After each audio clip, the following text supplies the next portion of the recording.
Idoso em Foco. A experiência de quem já atingiu a maturidade em um bate-papo descontraído sobre a vida e as questões do cotidiano. Olá, sou Diva Pérez, estou ao lado de Rosa Rinaldi. E hoje, no programa Idoso em Foco, iremos entrevistar o professor titular do mestrado e doutorado em População, Território e Estatísticas Públicas da Escola Nacional de Ciências e Estatísticas do IBGE, doutor em Demografia, José Eustáquio Diniz Alves. Professor, é um grande prazer tê-lo como entrevistado aqui nos estúdios da Rádio UERJ. Eu gostaria de iniciar a nossa entrevista perguntando ao senhor sobre os dados que mostram que 18,6% do eleitorado idoso supera o percentual de 15,3% do eleitorado jovem. A que se atribui esse aumento? Essa diferença pode definir uma eleição? Olha, em primeiro lugar, eu agradeço aí o convite, a oportunidade para a gente discutir uma questão demográfica, mas também uma questão democrática, né, da cidadania, né, do povo brasileiro. E essa questão do idoso, ela é muito interessante porque existe uma ideia, né, que o Brasil é jovem, que os jovens vão para a rua, que os jovens mobilizam, né, e os jovens vão decidir uma eleição.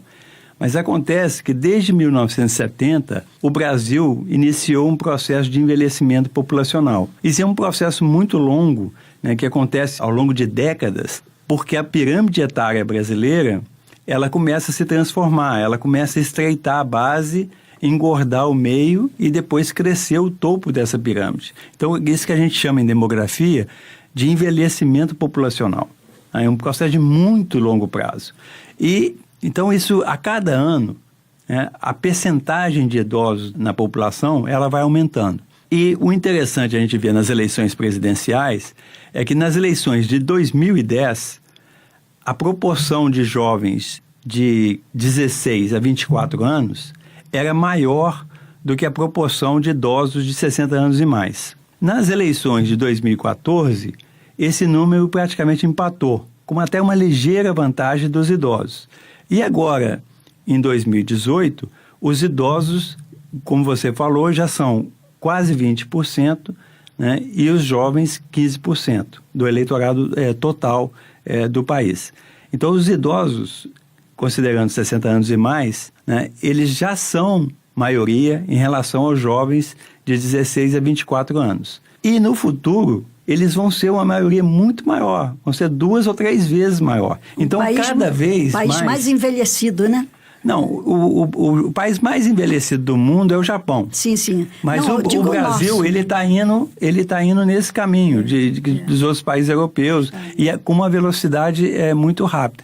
Então, isso quer dizer o seguinte, com esses dados que o TSE divulgou recentemente, o que eles mostram é que os idosos já têm um peso muito grande nessas eleições e vão ter um peso cada vez maior nas próximas eleições. Então, os candidatos, eles têm que prestar atenção nessa nova composição do eleitorado. O senhor acha que o fato de os eleitores serem mais idosos muda o perfil das pessoas que serão eleitas?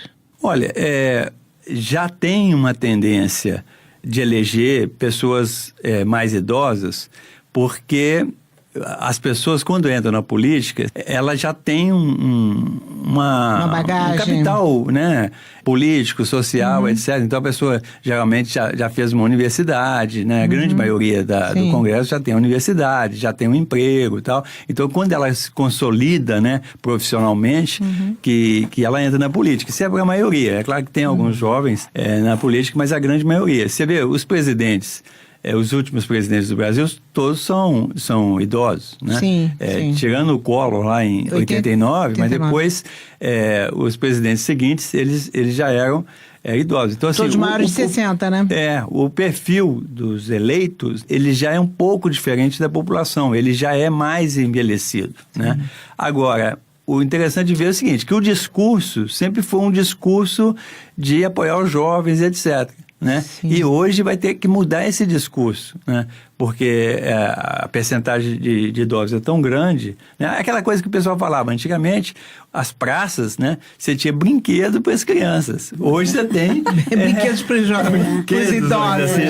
Para os idosos. É verdade. O senhor acha que esse nosso processo de envelhecimento da população e, sobretudo, nessa parte de eleitores que a gente está falando, o senhor acha que nós estamos seguindo os modelos já acontecidos na Europa e no Japão?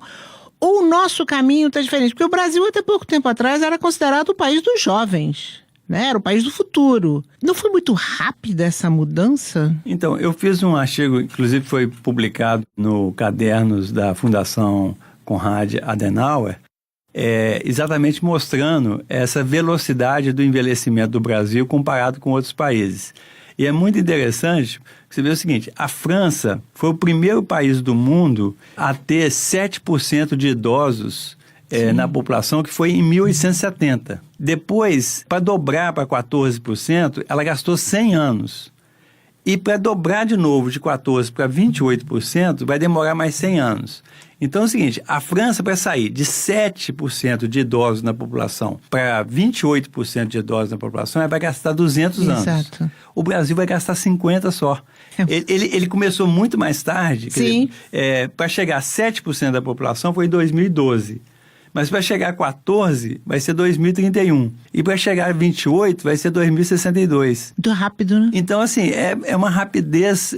não é só o Brasil, pensar que é o Brasil único, mas, por exemplo, a Coreia do Sul é assim também, a China é assim também. Porque, assim, todos os países que começaram a transição da fecundidade mais atrasado, foi mais recente esse processo, quando começou a transição foi muito rápida. E o envelhecimento populacional, ele depende muito disso, da rapidez com que você acontece a transição da fecundidade. Sim. Então o Brasil vai ser, não é o mais rápido não, mas é entre os países que vai ter um envelhecimento populacional mais rápido. Então as pessoas até assustam, porque assim, você há 20 anos atrás era diferente. Né? 10 anos atrás era diferente. Você falava que o Brasil era o país do futuro. Isso, e agora nós estamos caminhando para um país que a gente fala grisalho, né? Uma onda grisalha. É verdade. Professor, como é que a longevidade pode afetar as eleições a longo prazo? E os jovens, a partir de que idade já podem votar? Não, os jovens já podem votar a partir de 16, né? É optativo e a partir dos 18 é obrigatório. Mas interessante é o seguinte, que a quantidade absoluta de jovens está diminuindo. Quer dizer, na população, e aí diminuindo o eleitorado também. Porque assim, as crianças de 0 a 4 anos já estão diminuindo há muito tempo no Brasil. E as pessoas nem percebem isso mais. Quer dizer, hoje é muito mais importante investir em instituições, né, para idosos, do que em maternidade, né? Porque a quantidade de crianças que está nascendo é muito menor. Parece que a família está optando por ter, em média, só 2 filhos, dois.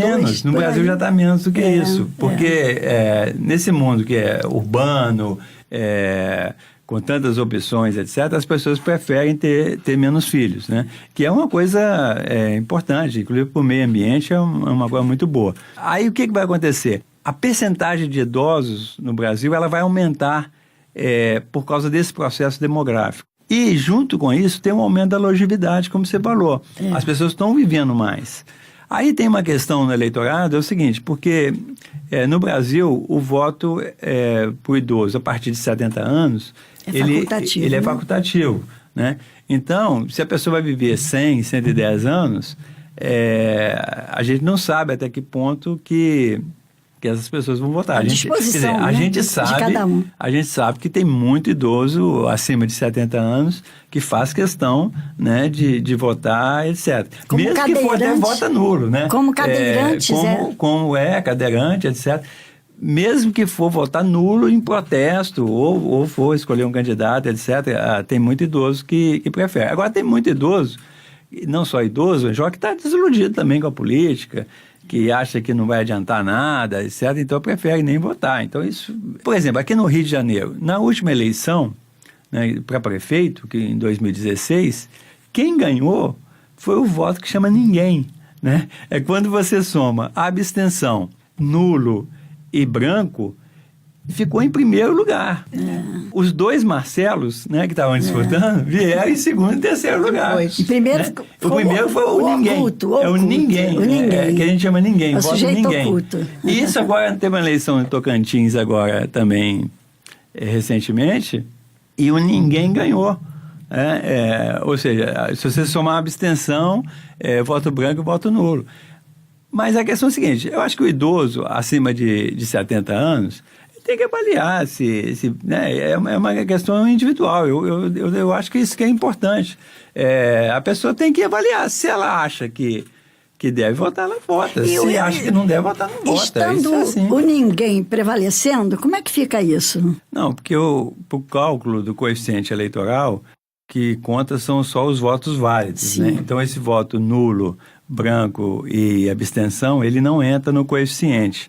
Então, por exemplo, igual aqui no Rio, o ninguém... São rejeitados, né? Você não pode eleger ninguém, claro, né? Claro. A prefeitura ia ficar vazia. Então, ganhou ninguém, mas quem levou foi o primeiro Marcelo. Ninguém não pode ser alguém, né? Não pode passar a ser alguém. Professor, segundo os dados do Tribunal Superior Eleitoral, houve um aumento considerável de 41% em relação às pessoas que votam fora do país.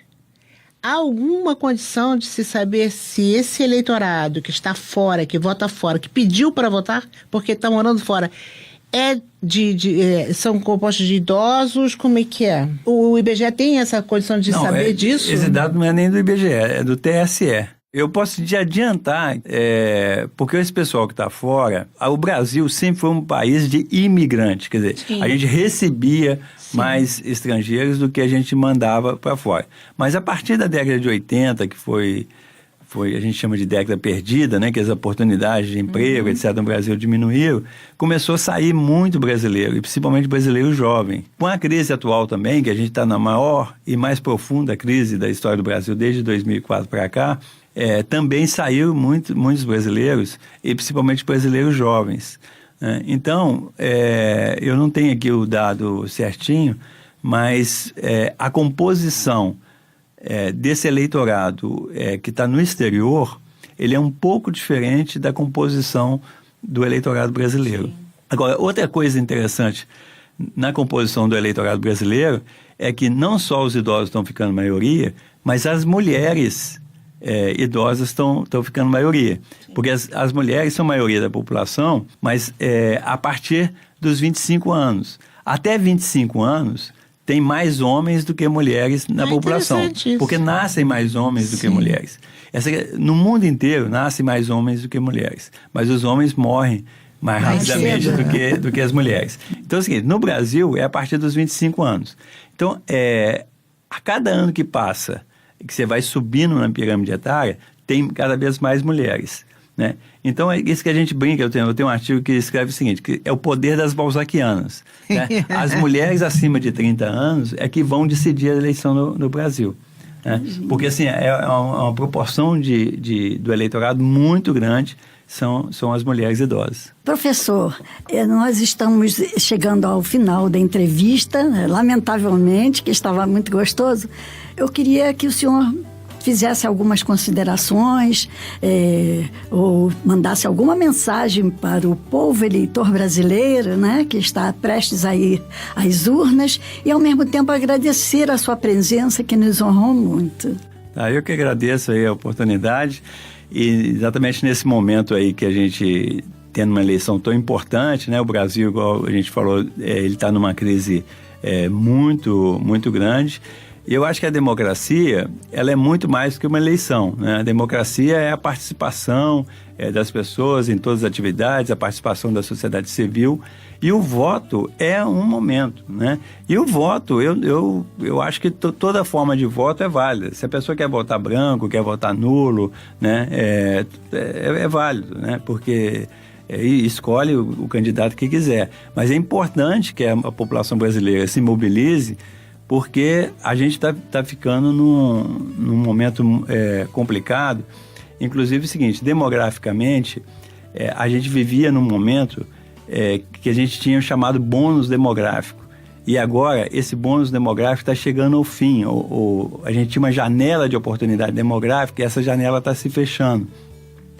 Então, o tempo que o Brasil tem para dar um salto de desenvolvimento, ele está se estreitando, né? Então, é muito importante que as pessoas discutam isso, participem e aponte solução. E exige, né, dos candidatos a solução. Mas também não fica esperando só dos candidatos à política. Eu acho que as pessoas não podem esperar, eu quero que o político faça isso, faça aquilo. Não, faz a sua sociedade parte, né? tem que fazer, as pessoas têm que fazer. E tem que cobrar dos políticos. Todo mundo tem que fazer a sua parte. É isso aí. O programa Idoso Foco vai ficando por aqui.